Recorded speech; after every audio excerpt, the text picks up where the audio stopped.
wigira ubwoba bwo guhitamo no kwihitiramo. Gusa fata igihe cyo mbese igihe cyo kumva.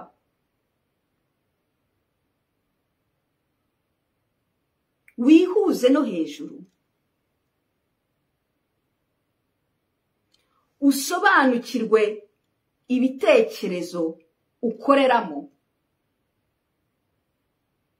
Usobanukirwe impamvu mu buzima bwawe hahora hazamo abantu bakuzaniramo akaduruvayo.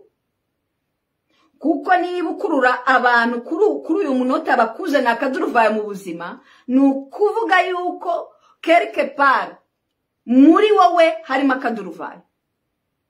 Nk'uko mbivuga, nk'uko mpora mbivuga, ibiri imbere imizi ibyara igiti. Byazamuka byamanuka. Ya mizi nigerwaho n'amazi azashibuka ibiti.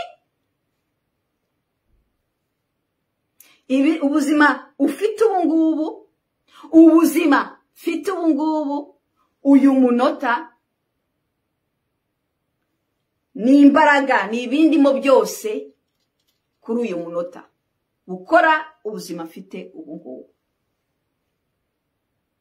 Niba ntabwishimiye, ndagenda nitandukanye kuko nabimenyerejwe. Numve, banze nje ku rumuri, nje mu mbaraga nziza. Numve umutima wanjye, roho yanjye, ame yanjye ikimbwira. Fata igihe bishyire mu bikorwa mpindura ubuzima. Nta marushanwa turimo.